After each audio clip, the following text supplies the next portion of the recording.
Graça e paz, gurias. Toma o teu assento, fica bem à vontade. Nós estamos na casa do papai querido, amém? Glória a Deus. É uma alegria estar aqui, né? Minha primeira vez aqui no Orem não, é minha segunda. A gente veio na transição. Tá ótimo, então. Mas é o meu primeiro culto de mulheres aqui do Ministério Orem, olha só. Glória ao nome de Jesus, né? E eu me sinto muito honrada em estar participando junto com o pastor Taylor, né? E com a pastora Tamara, com a pastora Edila, com o pastor Jorge. Essa transição, esses processos que eles estão vivendo, cada detalhe, né? De mesa, com a família, com os irmãos, tem sido uma bênção poder servir vocês. Para nós é uma bênção. Eu sempre digo, eu me criei nesse bairro aqui, gurias.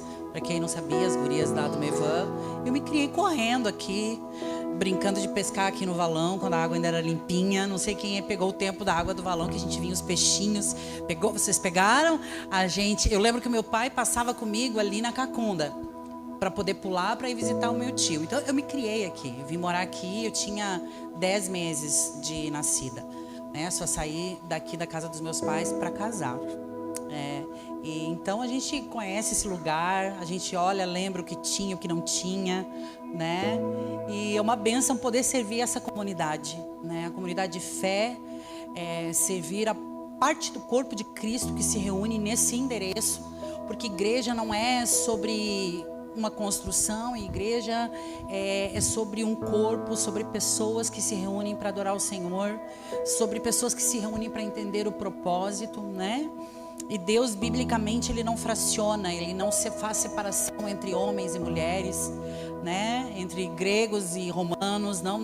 Deus, Ele trabalhou para restaurar a todos nós. Eu falo todos porque tem homens no ambiente. Então, todas nós fomos restauradas em Cristo Jesus.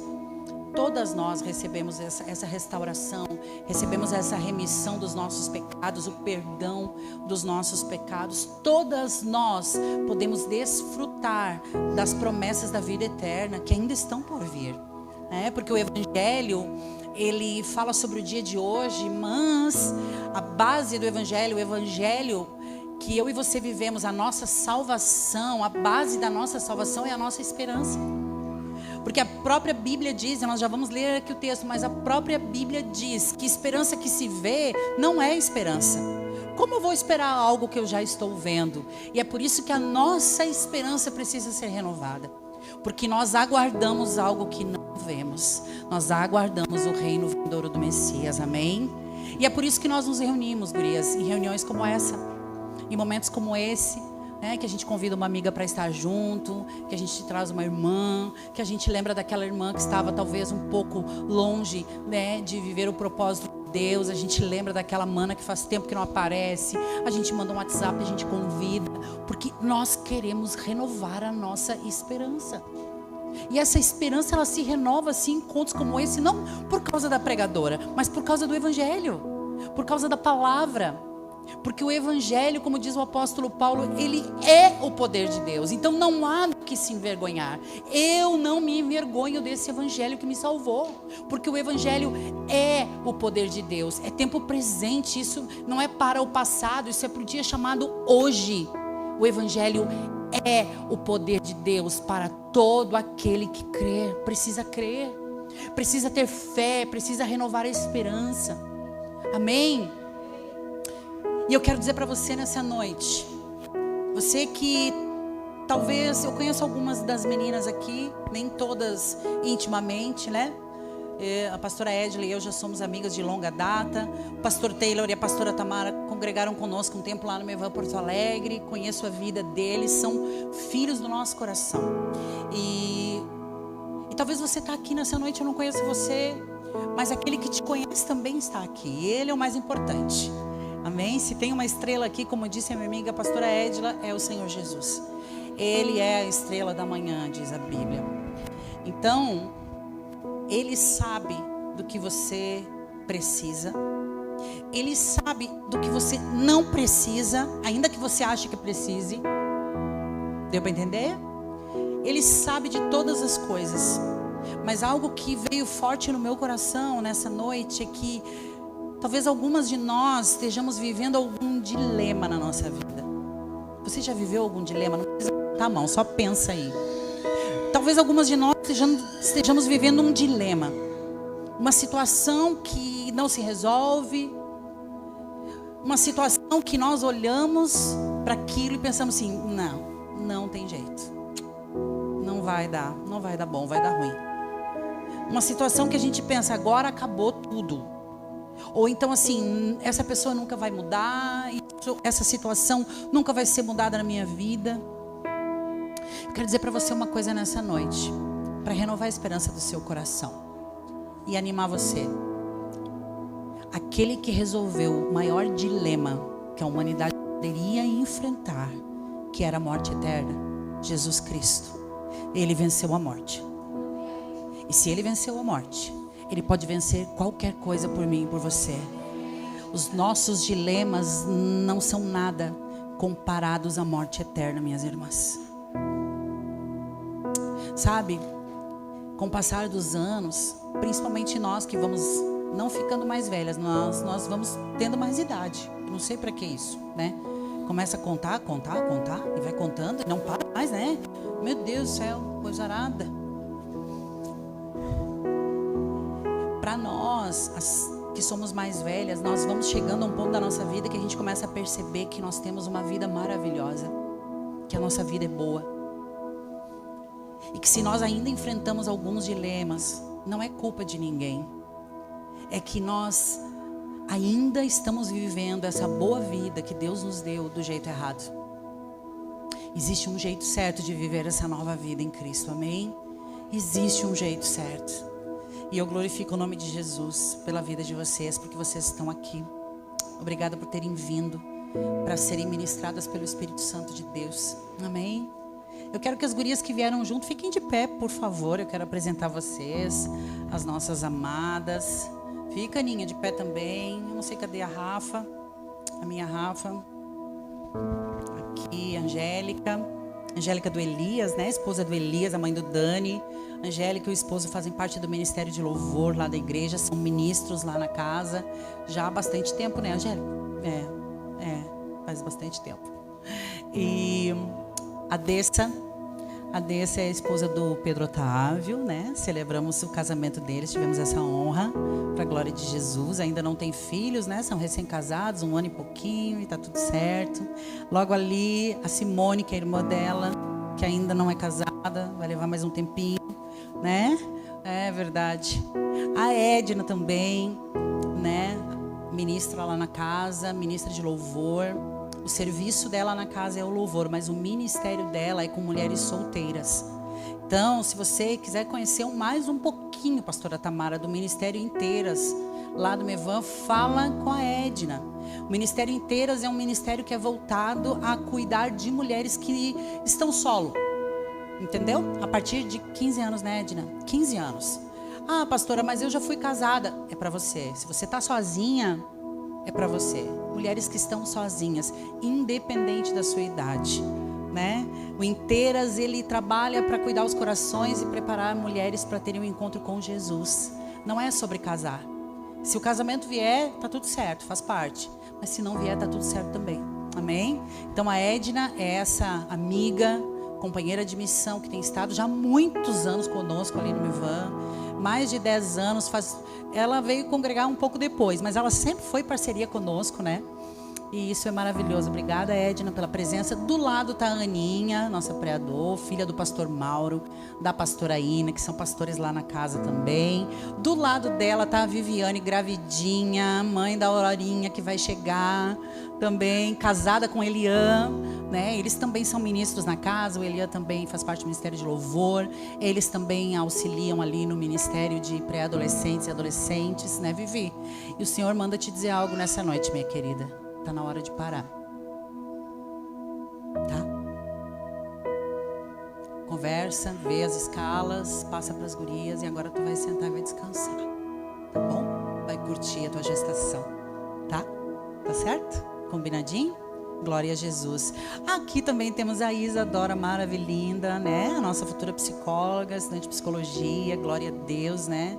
Também ministra da dança. A Isa também se converteu lá no Mevan. Isso tudo é para a honra e glória do Senhor. Eu conheço cada uma delas, né? Eu sei a história de cada uma delas, de onde elas vieram. E agora nós estamos indo juntos para o mesmo lugar, o encontro do nosso amado. Obrigada, gurias. Pode sentar. Lá atrás está a Rafaela, morrendo de vergonha, porque eu vou falar agora. Minha filha mais jovem, né? Como brinca o Flávio, a filha da nossa velhice. Aí também servindo ao Senhor. Ela faz parte lá do Ministério da Mídia, lá na igreja, do Ministério de Louvor, do Ministério Kids Baby. E por aí ela vai. O que mais? As gurias todas aqui também são do staff jovem. Enfim, só para vocês saberem, porque a gente caminha muito perto. Então a gente precisa se conhecer, tá bom? Glória ao nome de Jesus. Abra sua Bíblia comigo no livro de Romanos, na carta do apóstolo Paulo aos Romanos, no capítulo 8. Eu estou com esta palavra nesses dias no meu coração. Eu já ministrei essa palavra lá no Mevan, eu mandei vocês virem. Vão ouvir a mesma coisa. Talvez de um outro jeito, né? Mas vão ter que ouvir igual. Glória. Talvez não puderam ouvir de forma adequada porque estavam servindo. Então, glória a Deus por isso.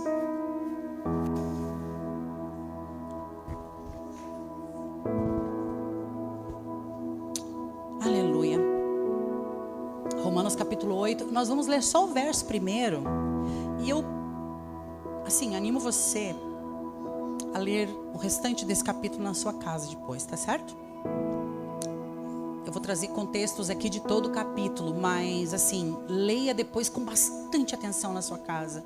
Se você tem mais de uma versão bíblica, leia em tantas quantas versões você puder. Minhas irmãs, eu vou dizer uma coisa para vocês, é tempo de ler a Bíblia. É tempo de nos aprofundarmos na palavra. Não é porque nós somos mulheres que esse dever é dos nossos maridos ou é do pastor de igreja. Não. As escrituras, elas foram deixadas para os filhos de Deus. Esse é o nosso manual de sobrevivência. E a salvação ainda continua sendo individual. Amém? O seu marido lê, ele vai abençoar a sua casa? Vai. Mas ele vai ser edificado. E você precisa ler para quê? Para ser edificada, para abençoar a sua casa, para abençoar a vida de outros. Então leia a Bíblia. Se aplique a ler, a entender. Tiver dúvida, chama o pastor, pergunta para o pastor. O que ele não souber, ele vai pesquisar. Chama a pastora, pergunta. Não fique com dúvidas. Tenha clareza, porque isso aqui não é uma história que passou. A vinda de Jesus não é algo que ficou no passado. Quando Jesus veio pela primeira vez, ele veio para estabelecer algo. E ele deixou a sua palavra, ele deixou os seus ensinamentos, ele nos deixou um guia prático de como conseguirmos sobreviver nesse mundo perverso. Agora, se nós não lemos o guia prático de sobrevivência de um mundo perverso, como nós vamos resistir os dias maus quando eles chegarem na nossa vida? Eu vou falar uma coisa para você, Deus nunca nos prometeu que nós não passaríamos por dificuldades, em nenhum momento. O Evangelho não é sobre dinheiro, não é sobre resolver a nossa vida financeira. O Evangelho não é sobre arrumar o nosso casamento. O Evangelho é sobre ter a minha vida organizada. Quando nós recebemos a Cristo, um processo de restauração começa em nós, que vai de organizar a nossa alma, de fazer reviver o nosso espírito, vivificar o nosso espírito, melhor dizendo, restaurar, organizar a nossa alma e dar saúde para o nosso corpo. Amém? 3 áreas da nossa vida que precisam de cuidado: o corpo, a alma e o espírito.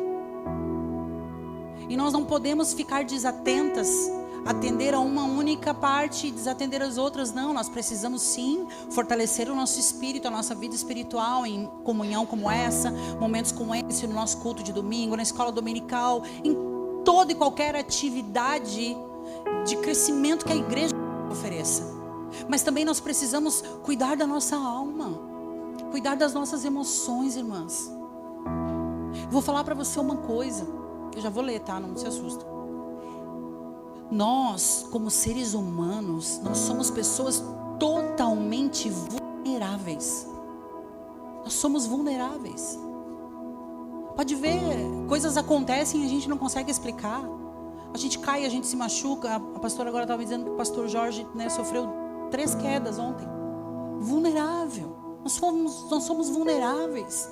Você pega uma criança pequenininha, né? Um bebezinho é totalmente vulnerável. Ele depende dos cuidados da mãe, de receber alimento, de ter a sua fralda sequinha, de estar cheirosinho, limpinho. É vulnerável. O ser humano é vulnerável. E eu aprendi uma coisa que eu achei muito interessante. A palavra vulnerável, a origem dessa palavra do latim, ela quer dizer ferir. Ou seja, eu e você somos feríveis. Ser vulnerável é estar exposto a ser ferido. É estar nesse ambiente. Em qualquer momento nós podemos ser feridos. Fisicamente, emocionalmente, espiritualmente. Então a importância, minhas irmãs, de nós cuidarmos dessas 3 esferas da nossa vida. Cuidar da nossa alma. Deixar que o Espírito Santo, sabe, passe aquele scanner na nossa alma e venha fazendo as leituras que precisam ser feitas. E eu digo para você uma coisa: os terapeutas são maravilhosos, psicanalistas, eu apoio tudo isso, inclusive eu estudo a respeito. Mas existem coisas que é o Senhor que vai fazer por mim e por você. Eu estudo psicanálise. E à medida que eu vejo os profissionais falando, que eu vejo os professores falando, eu já vou anotando o versículo bíblico do lado. Eu tenho as referências bíblicas para tudo aquilo que eles estão dizendo. Tudo aquilo que o ser humano está ensinando, o Espírito Santo já deixou escrito, irmãs. E aí hoje nós precisamos sim de apoio de um profissional, terapeuta, e está tudo certo, não há problema nisso. Eu aconselho as pessoas, procure um terapeuta, procure ajuda.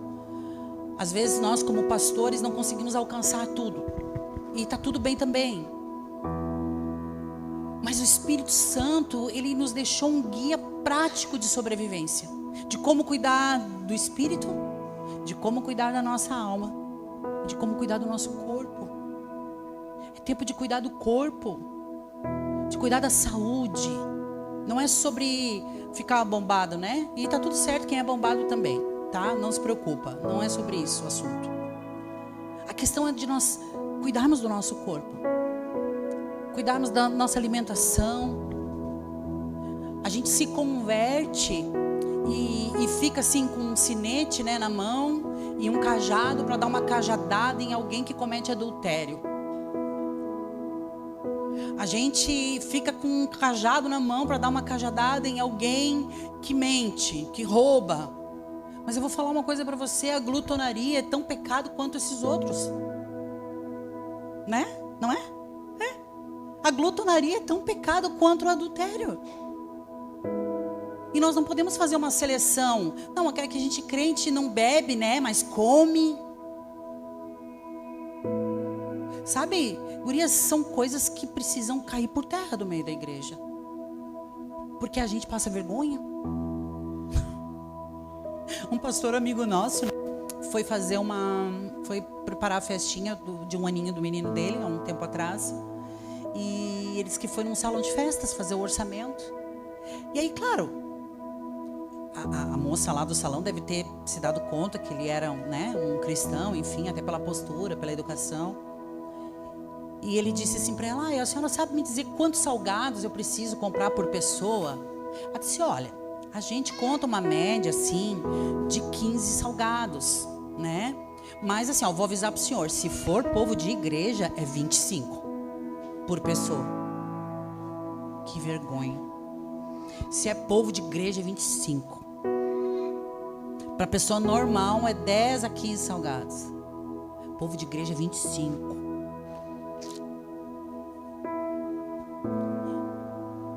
Eu nem sei porque eu estava falando isso, mas agora, né, já entrei no assunto. Sorria para alguém que está perto de você. Diz assim: vai ficar melhor, vai ficar mais leve, já já. Vai ficar mais leve, vai ficar tudo bem, em nome de Jesus. É um chamado de atenção para a igreja. É um chamado de atenção para a igreja. Em Romanos capítulo 8, verso 1, eu quero que você leia Acompanhem comigo a leitura, por favor.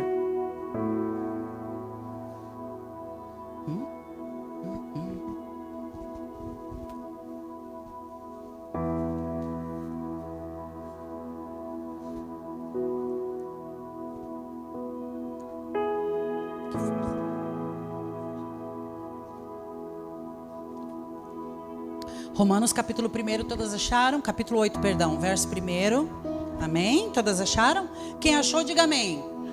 Quem não achou, diga misericórdia. Que alguém vai te ajudar, tá? Diz assim: agora, pois, já nenhuma condenação há para os que estão em Cristo Jesus. Porque a lei do Espírito da vida, repita comigo, Espírito da vida, em Cristo Jesus te livrou da lei do pecado e da morte. Amém? Baixe sua cabeça um pouquinho, vamos orar. Pai, em nome de Jesus, nós te agradecemos, amado Espírito Santo, pela tua palavra, Senhor. Cura os corações nessa noite, Senhor. Tira todo o peso da culpa, toda acusação que ainda pesa, Senhor, sobre a vida das tuas filhas, dos teus filhos, Senhor, nessa noite. Que nós possamos receber aqui, Senhor, um batismo de entendimento e que tudo isso caia por terra em nome de Jesus. Em nome de Jesus, Senhor. Nós declaramos que o inimigo não tem parte com esse ambiente. Que toda a intenção do inferno de roubar a nossa atenção, o nosso coração, desse momento precioso, agora caia por terra em nome de Jesus. Guarda, Senhor, as nossas mentes, os nossos corações, Senhor. Cerca esse ambiente, cerca, Senhor, todo esse quarteirão aqui, Senhor. Envia anjos com espadas desembainhadas, Senhor, pelejarem por nós, Senhor, em nome de Jesus, Pai. E que essa palavra, Senhor, ela caia numa terra fértil, que ela não fique à beira do caminho, que ela não caia entre espinhos, Senhor, mas que ela caia numa terra fértil e alcance profundidade, Senhor, e que as suas raízes alcancem profundidade e que nós possamos dar frutos, muitos frutos, e frutos que permaneçam até a tua volta, Senhor, em nome e para a glória de Jesus. Amém? Amém, gurias.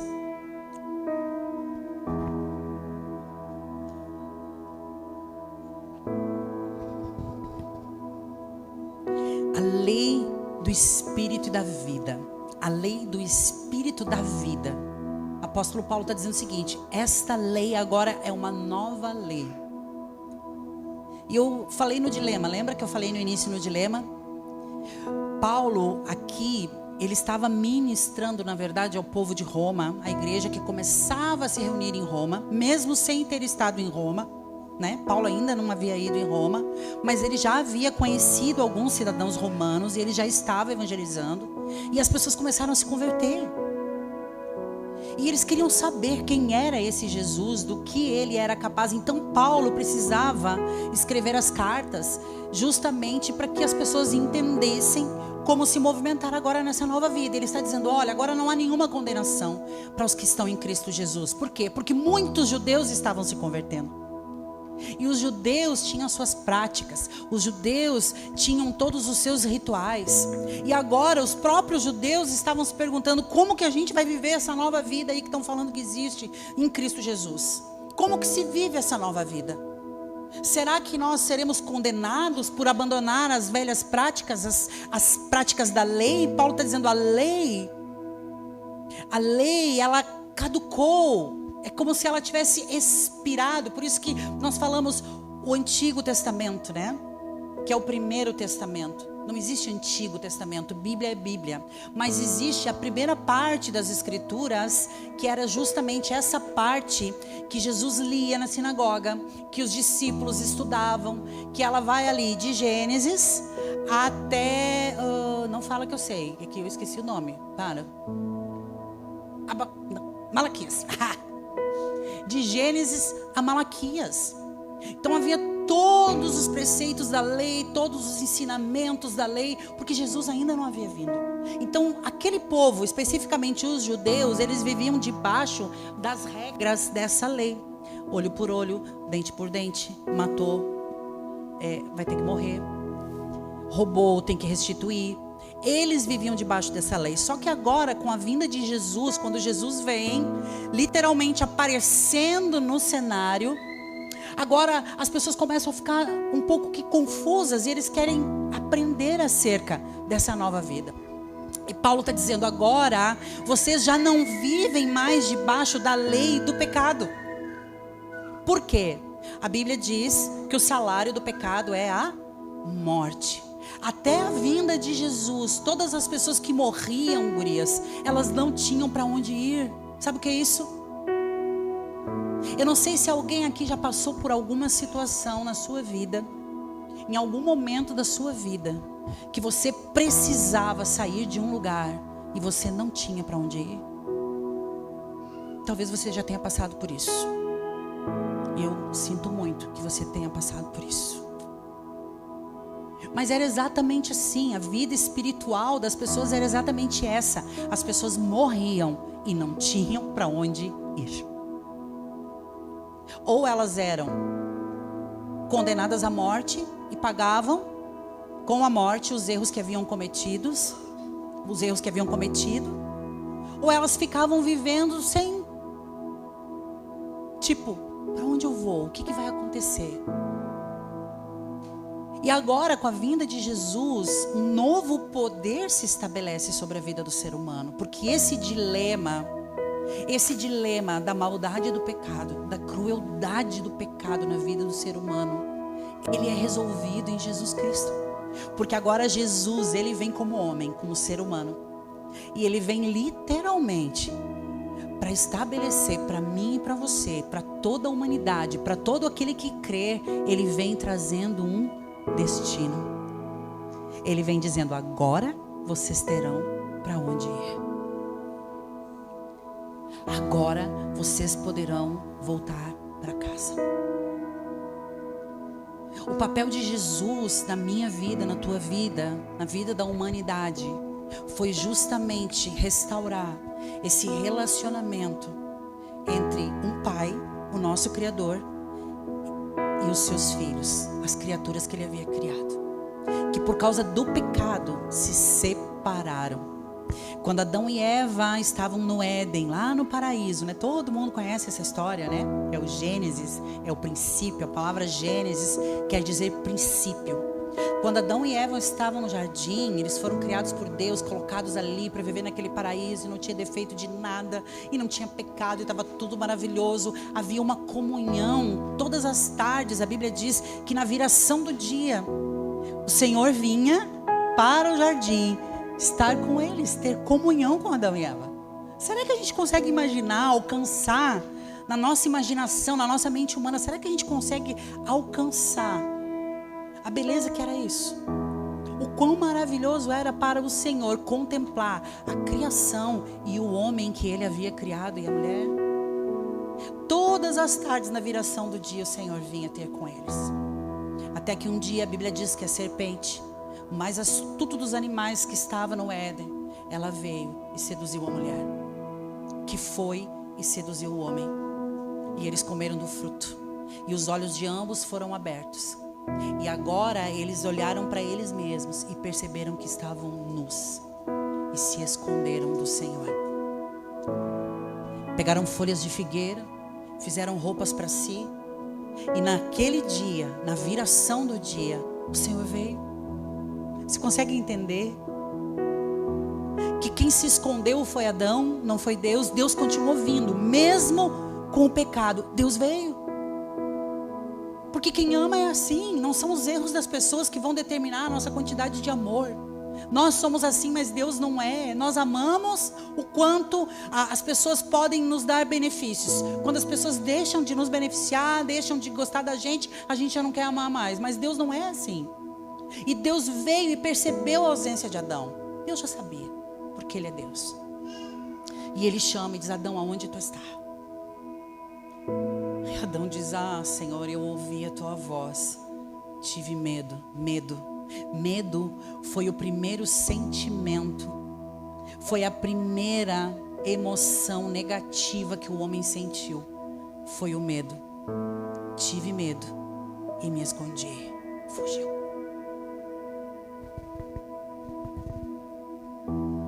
partir daquele momento, o pecado fez essa separação entre o ser humano e o seu Criador, entre o seu pai, entre os filhos e o seu pai. Eu até fiz esse comentário um dia lá na igreja. Eu não sei se alguém aqui já ficou em algum momento da sua vida brigado com o seu pai biológico. De brigar, não aquela DR que dá dentro de casa, né? Aquela coisa de como se diz, rotina familiar. Mas de ficar de mal, de passar anos sem se falar. E que precisou que alguém interferisse nisso e dissesse: chega agora, está na hora de falar com teu pai. Né? Tá na hora de restaurar o relacionamento de vocês. Ele é o teu pai. Foi ele que te... mas ele não presta. Ele batia na minha mãe.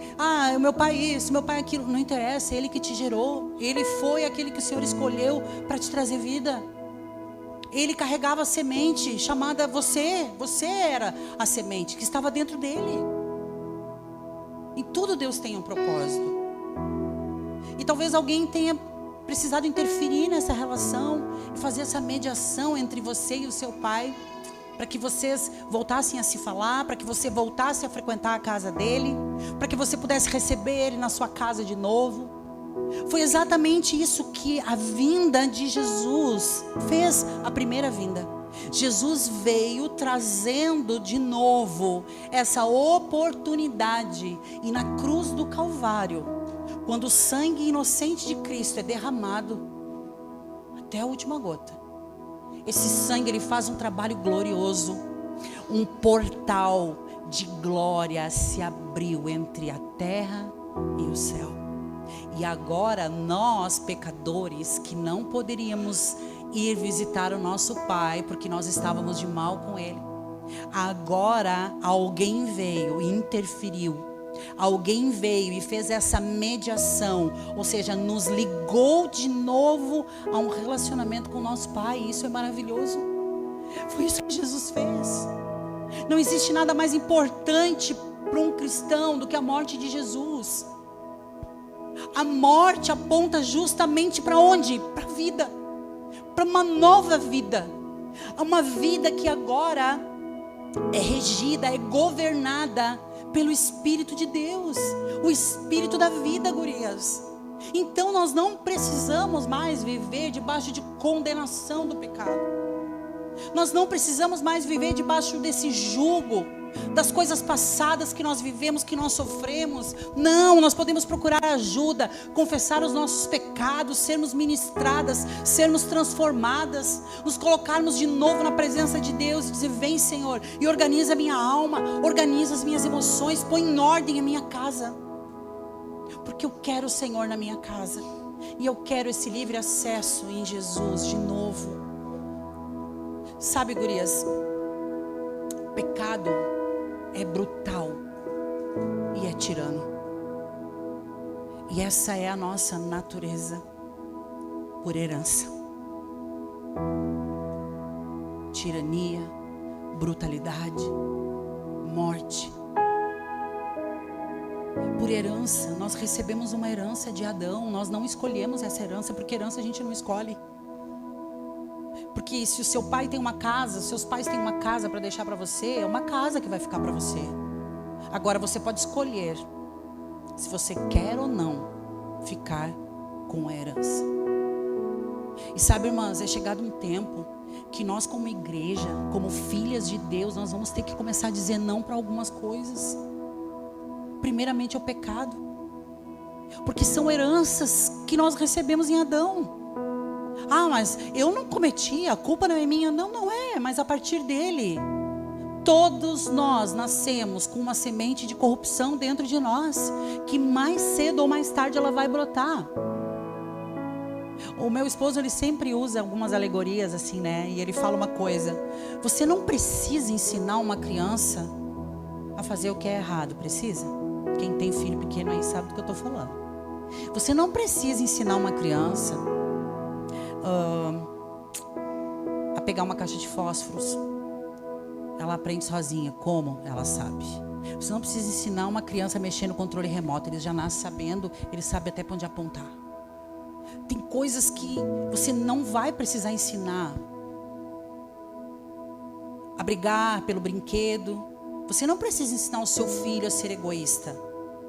Não. Nós já nascemos com essa semente corrupta dentro de nós. Nós, como pais, como mães, nós precisamos sim ensinar o nosso filho a fazer a coisa certa. Quando o ser humano peca, é como se ele tivesse virado do lado do avesso, sabe? Ou seja, a raça humana, ela anda sobre essa terra, essas pessoas que nós vemos na rua caminhando, assassinando umas às outras, adulterando, mentindo, se corrompendo. São pessoas que ainda não tiveram encontro com o Senhor, não estão organizadas em Deus. Então elas são como se elas vivessem uma roupa do lado do avesso, com a etiqueta aparecendo, com as costuras aparecendo. Se tem defeito, está para o lado de dentro. Assim éramos nós antes do nosso encontro com Jesus. O ser humano virou do avesso e agora Deus Pai envia o seu Filho para a terra. O seu único filho, o seu primogênito e unigênito. Ele envia Jesus. E Jesus abre mão da sua glória. Ele abre mão de todos os benefícios que ele tinha com o Pai. Ele abre mão de todo o poder, de toda a autoridade que ele tinha no céu. Ele abre mão de tudo isso e ele se faz um ser humano como eu e você. Sabe para quê? Ele veio para viver do jeito certo e para deixar um modelo, dizendo o seguinte: dá para fazer do jeito certo. É possível fazer as coisas do jeito certo. É possível viver uma vida íntegra. É possível viver uma vida de acordo com a vontade do Pai. É possível. Ah, mas ele era Deus. Ele não veio como Deus. Ele veio como ser humano. Prova disso é que quando Lázaro morre, ele chora. Jesus tinha emoções. Jesus se compadecia das pessoas. Jesus se preocupava em repartir o pão. Não era pegado às coisas terrenas.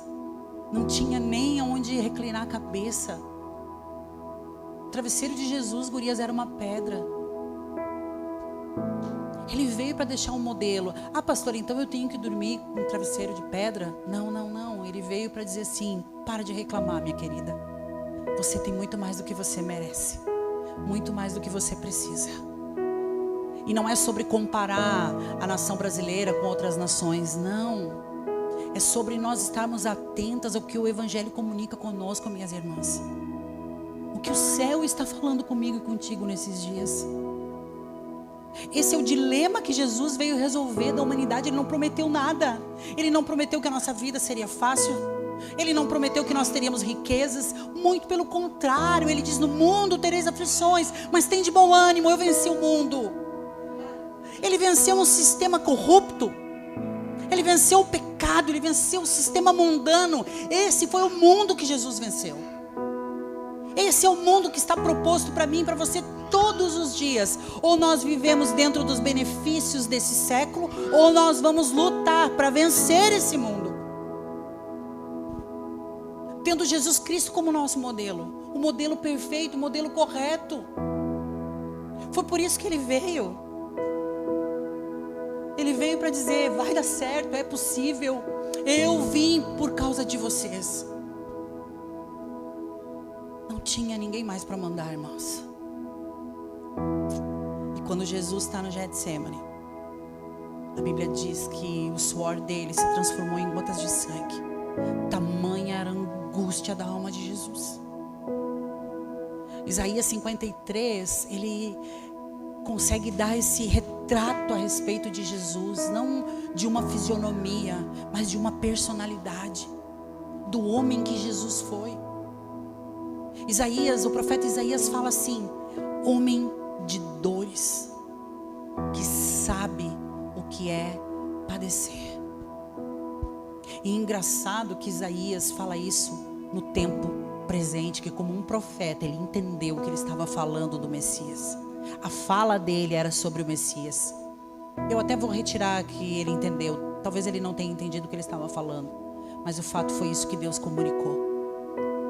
Ele sabe o que é padecer. Não é ele soube o que é padecer. É tempo presente. Porque a eternidade é real. A eternidade é agora. Que sabe o que é padecer, homem de dores. Você sabe essa palavra dores? No original do hebraico, ela significa perturbação mental, questões emocionais. Você acha que Jesus não sabe o que nós passamos? Você acha que o Senhor Jesus não sabe aquilo que eu e você passamos? Das setas inflamadas que vêm na nossa mente, das perturbações muitas vezes que nós temos na mente, irmãs, das coisas que nos tiram o sossego, das coisas que nos tiram a paz, que nos preocupam, os nossos filhos. Nós olhamos para eles pequenos e é tão maravilhoso, e daqui a pouco eles começam a crescer e a gente se preocupa: o que vai acontecer, como vai ser daqui a tantos anos. Eu tenho uma netinha de 7 anos e às vezes eu fico olhando para ela e penso: meu Deus, como vai ser daqui a 10, 15, 20 anos? Como que esse mundo vai estar se o Senhor Jesus não voltar? Não é que Jesus tinha preocupações, não, ele também tinha coisas que o perturbavam.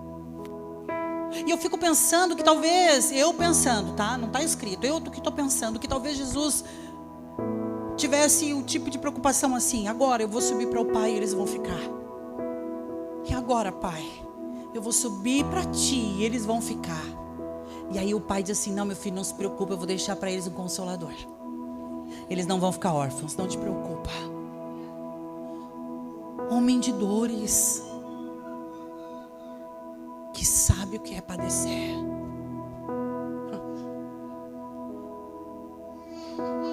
Pelas pisaduras de Jesus, pelos açoites que ele sofreu, ali ele promoveu cura para mim e para você, em todas as áreas da nossa vida. Não é só para a gente analisar no dia que a gente vê na Sexta-feira Santa. Isso é para a gente pensar todo dia. Eu estava assistindo filme essa semana com meu esposo, uma noite dessas. Vamos dar uma olhada na Paixão de Cristo. Porque quando a gente começa a ficar meio carnal, é bom dar uma olhada no filme. Dá uma olhada lá. Sério. Quando Jesus começou a ser espancado ali, né? O personagem esbofeteado, levou cusparada no rosto, foi traído. Eu fiquei olhando para aquilo, que eu fiquei pensando. Eu disse: era eu. Eu deveria estar levando cusparada. Eu deveria estar sendo traída. Eu deveria estar sendo agredida, atacada. A fúria das pessoas deveria estar vindo sobre mim, mas Ele tomou sobre si todas essas coisas. Sabe para quê? Para que nós tivéssemos um lugar para ir, para voltar. Para que nós tivéssemos uma casa paterna para voltar, para que um caminho fosse aberto e nós pudéssemos voltar para a casa do nosso Pai, para que nós pudéssemos ter acesso de novo à amizade do nosso Pai. Jesus, ele veio para restaurar a inimizade entre Deus e o homem. Foi por isso que ele veio, gurias. Ele não veio para satisfazer os meus desejos nem os teus. Ele não veio para dizer que ia dar tudo certo na sua vida. Quem disse isso? Quem disse? Quem colocou a régua? Eu pergunto: quem colocou a régua do certo e do errado na nossa vida? Fala para mim. Quem colocou a régua do que é justo e do que é injusto na minha vida e na tua vida? Justo só existe um, e é o Senhor. Sabe, essa vida, ela é cheia de processos. Essa vida, ela é cheia de situações que eu e você vamos ter que viver. Nós vamos ter que passar por algumas circunstâncias. Vivemos circunstâncias. E as circunstâncias, elas têm um poder de apurar o nosso caráter. Não é pra gente viver uma circunstância e encarnar um espírito de pobre coitada. Olha pra mim, estou passando por isso. Não, a circunstância vem para refinar o nosso caráter, porque só Deus sabe quem eu sou quando ninguém está vendo. Só Deus sabe quem eu sou quando a cidade se cala, Quando a igreja fecha no domingo à noite, quando eu vou para casa, só Ele sabe quem sou eu. Vocês acham que sabem, mas vocês não sabem. E Ele sabe aonde eu preciso ser tratada e apurada, e da mesma forma você, minha irmã. Ele sabe aonde Ele precisa nos ferir para nos curar. Ele sabe. E as circunstâncias elas vão vir. Talvez hoje você viva circunstâncias que você não gostaria de estar passando por algumas situações. Você não gostaria de estar sem recurso financeiro. Você não gostaria talvez de ter que vender a sua casa. Talvez você não gostaria de ter que vender o seu carro. Talvez você não goste da circunstância que você está vivendo dentro do seu casamento, na sua relação com seus filhos, com a sua família. Talvez alguma circunstância até mesmo dentro da própria igreja. Mas a circunstância, ela é definida da seguinte forma: circunstância é um evento que acontece do lado de fora, de círculo, e que contorna o nosso alvo, que contorna um evento principal da nossa vida. Qual é o meu alvo e o teu alvo? É Cristo. Qual é o evento principal da minha e da tua vida? É a nossa salvação. Não foi o teu casamento, não foi o nascimento dos teus filhos. Para de romantizar as coisas. O maior evento que poderia ter acontecido na minha e na tua vida foi a nossa salvação. Foi a nossa libertação de uma vida de pecado. Nós éramos escravas do pecado. E o nosso destino era o inferno, a morte eterna. E aí Jesus vem quebrando as correntes, arrebentando todas as cadeias, abrindo todas as portas, derramando o seu sangue inocente para que eu e você pudéssemos sim nos alegrar com o nascimento dos nossos filhos, com o dia do nosso casamento. Não inverta a ordem das coisas, igreja. Nem tudo é a nosso respeito, é sobre Ele, é sobre o Senhor. E as circunstâncias elas vão vir, e Deus vai permitir para apurar a minha e a tua fé. Apurar. Quem faz doce aí sabe o que eu estou falando, né? A gente vai fazer um doce, o doce está pronto. A gente perguntava para a mãe quando era criança. Não, tem que apurar o doce. O doce tem que apurar, ele tem que ficar um pouquinho mais no fogo, né? Tem que secar um pouquinho mais a calda quando é um docinho de abóbora, um docinho de figo caseiro. A minha mãe fazia o melhor doce de abóbora da face da terra. Era ela quem fazia. E aquilo levava dias para ficar pronto, aquele doce. Dava uma ziguezira na gente. Mãe, o doce tu já fez? Ela sempre pedia para trazer abóbora, né? Quando a gente ia na praia. Traz uma abóbora, Júnior. Ela dizia pro meu marido, né? Pro Flávio. Traz uma abóbora, Júnior, para mim. E eles sempre paravam, vamos comprar abóbora para tua mãe. A gente comprava aquelas abóboras de pescoço, né? Eu fiz muito doce já de abóbora também. E ela fazia o doce. Mãe, o doce está pronto. Não, está apurando. Cozinha um pouquinho hoje. Amanhã cozinha mais um pouquinho. Está entendendo, irmã? Você está entendendo?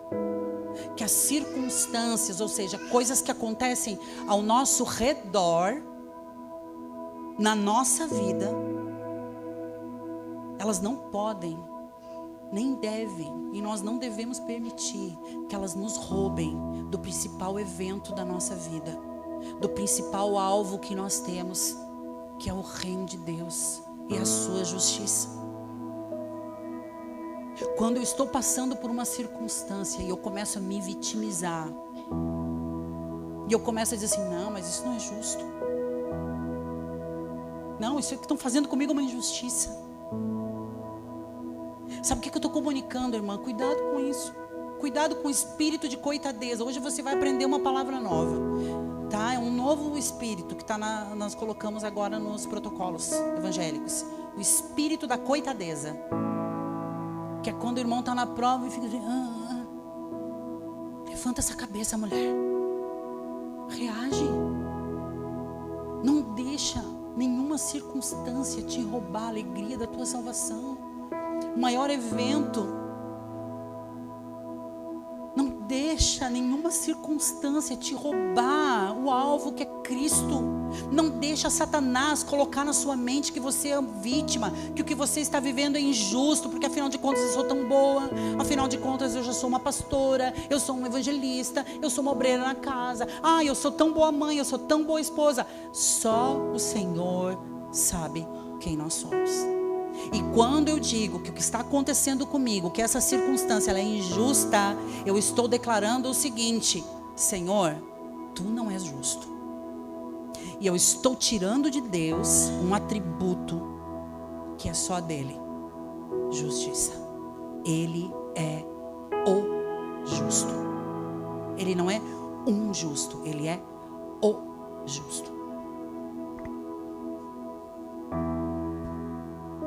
Se a gente está passando, é porque a gente precisa passar. O maior dilema já foi resolvido. Nós temos a vida eterna. Todo aquele que crer e for batizado será salvo. Salvo não desse mundo tenebroso, das dificuldades, não, será salvo da morte eterna. Sabe, Mateus capítulo 10, você não precisa abrir. Jesus, ele dá uma orientação para os discípulos. Eles estavam falando sobre ter medo. E hoje em dia a gente tem medo de tanta coisa, não tem? A gente tem medo de assalto. Daí a gente põe alarme na casa. Põe aquelas concertinas no muro, quem mora em casa, né? Bota aquilo para o ladrão não entrar. Bota câmera para cuidar tudo, né? E a gente tem medo de tanta coisa. A gente tem medo de levar tiro. Tem medo de parar com o carro no semáforo. Tem medo de morrer, tem medo de uma doença, tem medo que vão falar da gente. A gente tem medo de praticamente tudo. Mas Jesus, ele manda o seguinte recado para mim e para você, igreja. Ele diz assim, temei aquele que pode fazer perecer no inferno tanto o corpo como a alma.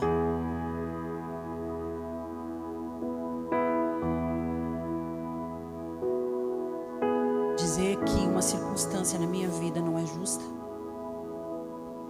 eu estou dizendo o seguinte: Senhor, eu não tenho temor do Teu nome. Eu nego um atributo que é só Teu: justiça. Nós precisamos voltar para esse lugar de temor de Deus, sabe? A gente precisa se dar conta que a nossa relação com Deus é uma relação defeituosa. Se a gente voltar lá em Gênesis tem todas as respostas que eu e você precisamos. Ali uma relação que era perfeita de amizade, de companheirismo, ela foi danificada pelo pecado, ela foi adulterada pelo pecado. O pecado entrou e acabou com tudo. E a partir dali, essa relação que era linda, ela se torna defeituosa, como eu falei, do lado do avesso. E nós precisamos reconhecer isso, gurias. E eu quero dizer para você que está aqui nessa noite, você que é nova convertida, você que ainda não entregou a sua vida para Jesus, tem remédio para essas coisas, sabia? Tem remédio para esse relacionamento doente que nós temos com Deus. Tem remédio, mas primeiramente a gente precisa reconhecer que está doente. Você tem uma dor, você vai no médico, ele diz: olha, você tem um problema no coração. E você sai de lá e diz: não, eu não tenho problema nenhum no coração. E vai para casa. O médico não vai poder te ajudar se não reconheceu que tem a doença. Está amarrado, ninguém vai ter problema no coração, em nome de Jesus. Mas se tiver, reconheça, para poder receber a devida medicação, para poder ser curada, restaurada. E assim é com o pecado. Nós precisamos reconhecer que nós precisamos de Jesus. Ele é o remédio que traz a cura dessa relação entre filhos e pai de novo. Jesus é o remédio na dose exata que nós precisamos. É Ele, irmãs, é o Senhor. É o Senhor, não é o pastor, não é o padre, não é lá no centro desse, no centro daquele, não, é Jesus. É Jesus Cristo. E o mundo precisa desse remédio. precisa saber que tem remédio. Sabe, eu gosto muito daquele texto do Evangelho de João, capítulo 20, que fala sobre a ressurreição de Jesus, né? No primeiro dia da semana, Maria Madalena, ela vai até o túmulo. Eu vou ler para vocês. Se você quiser abrir comigo, Evangelho de João, capítulo 20.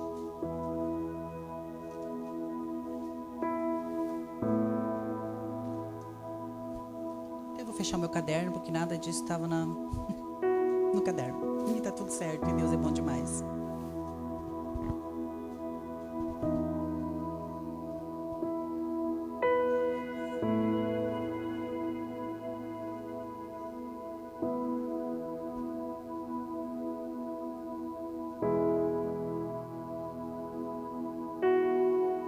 Diz assim, verso 1: no primeiro dia da semana, Maria Madalena foi ao sepulcro de madrugada, sendo ainda escuro, e viu que a pedra estava revolvida.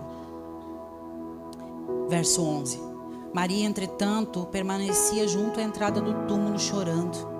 Enquanto chorava, abaixou-se e olhou para dentro do túmulo e viu 2 anjos vestidos de branco sentados onde o corpo de Jesus fora posto, um à cabeceira e outro aos pés.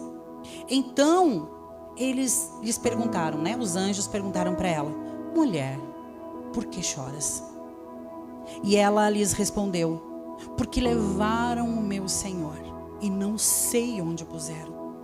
Tendo dito isto, voltou-se para trás e viu Jesus de pé, mas não reconheceu que era Jesus.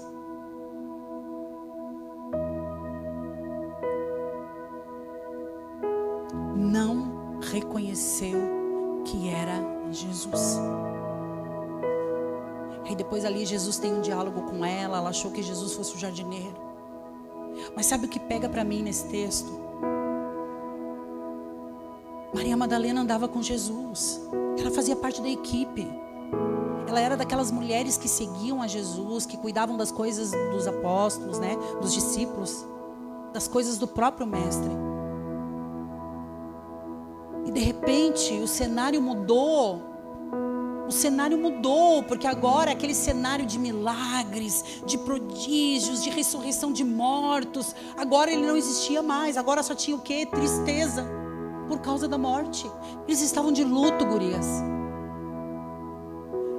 Todos os que caminhavam com Jesus estavam com o coração enlutado. E quem já perdeu alguém que ama aqui sabe do que eu estou falando. O nosso coração fica partido, o nosso coração fica quebrado. Não tem nada que nos console, nada que nos agrade.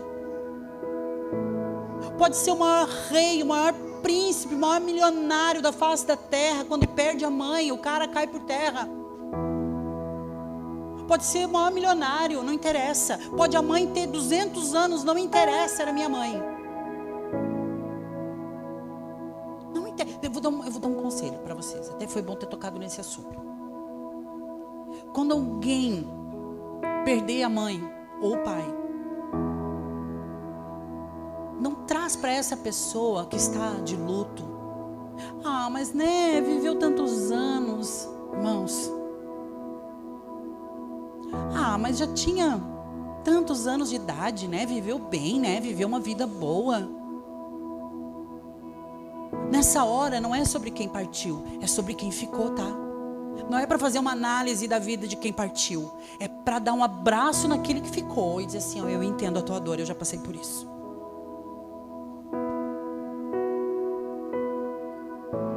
E um dia vai passar, irmãs, não sei. Não sei se vai passar. Porque a dor da separação, nós não fomos preparados para ela. Não tem psicólogo, não tem terapeuta. É só o Espírito para nos consolar. O ser humano não foi feito para essa separação. Nós fomos feitos para ser eternos. Foi o pecado que nos separou, que faz essa separação das pessoas que nós amamos. Nós vamos ressuscitar com Cristo? Vamos. Mas nós vamos, como Ele, o primeiro de muitos, ter que passar pela morte. Nós vamos ter que enfrentar o último inimigo. Em Apocalipse diz que o último inimigo a ser vencido é a morte. Então não tem jeito, gurias. Não tem jeito. Maria Madalena estava de luto. E agora ela está ali chorando, chorando. Ela viu o sepulcro aberto, vazio. E os anjos vêm. Ela diz: levaram meu Senhor. E eu não sei onde puseram. Diz onde ele está e eu vou buscar. Uma mulher cheia de coragem. Ela estava disposta a carregar o corpo de Jesus sozinha, se fosse o caso. E os anjos disseram: não procure entre os mortos aquele que vive. Ele já ressuscitou. E ela seguia chorando, chorando, chorando. E até que Jesus aparece, mas ela não o reconheceu. Maria estava vivendo uma circunstância. E olha que modelo nós temos aqui. Essa circunstância impediu de ela ver Jesus e reconhecer quem ele era dentro daquela circunstância. Eu não sei que circunstâncias você tem vivido nesses dias. Mas sabe, gurias, nós precisamos reconhecer que Jesus Cristo, Ele é o Senhor da nossa vida. Que seja o que for que nós estivermos vivendo ou passando, nós temos que reconhecer que Ele está ali, parado junto com a gente, de mãos dadas conosco, independente da circunstância. Jesus vai estar conosco. Essa é a nossa esperança todos os dias. É sobre eu e você decidirmos que Deus é bom, independente das circunstâncias. É sobre eu e você tomarmos uma decisão. Eu decido que Deus é bom, porque ainda que eu morra, João capítulo 15, eu viverei. Deus é bom. Amém? Eu decido que Deus é bom. Não são as circunstâncias que vão dizer que Ele é bom, que Ele é justo, se Ele é, se Ele não é. Ele é e pronto. Mas quem vai decidir isso é eu e você. Nós vamos decidir. Deus é bom. Estou na prova, mas eu estou dando glória a Deus.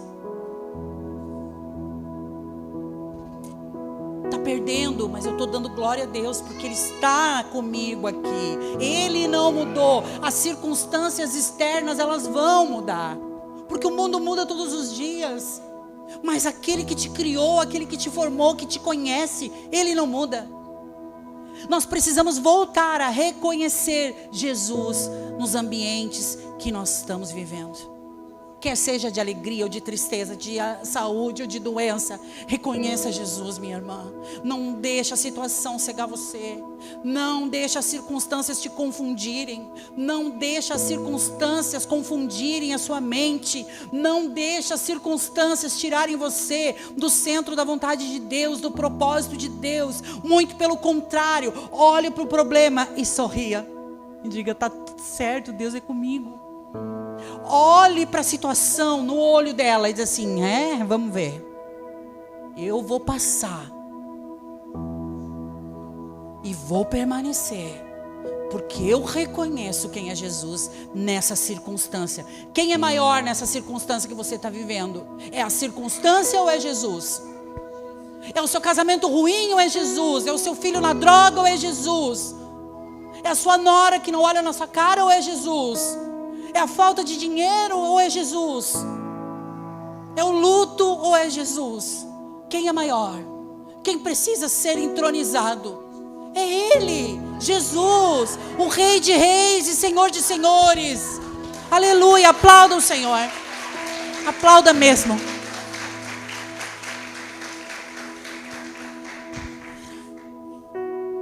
E nós já vamos indo para o final.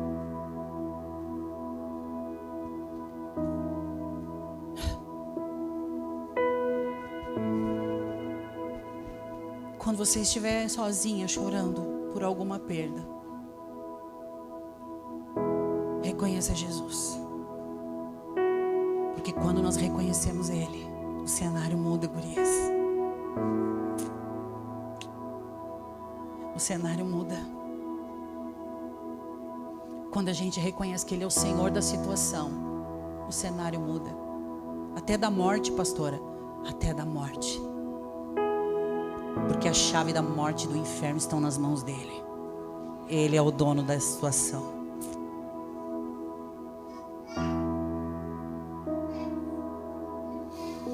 Feche os seus olhos comigo um pouquinho aí, onde você está, sentadinha no seu lugar.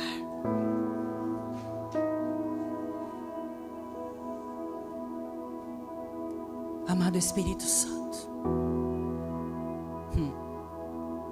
Obrigada, amado Espírito Santo. Porque Tu és a parte do Pai que ficou conosco na terra. Nesse mundo tenebroso, o Senhor ficou para nos cuidar. Para cuidar da igreja, para nos apoiar, para nos ensinar. E para convencer esse mundo perverso e tenebroso do pecado, da justiça e do juízo de Deus que está por vir na terra. Obrigada, amado Espírito Santo, porque o Senhor trabalha dentro de nós, no nosso interior, para nos tornarmos semelhantes a Jesus. Porque esse é o desejo do coração do nosso Pai, ter uma família de muitos filhos semelhantes a Jesus, que não cometeu pecado, que deu a outra face, que se calou diante da injustiça,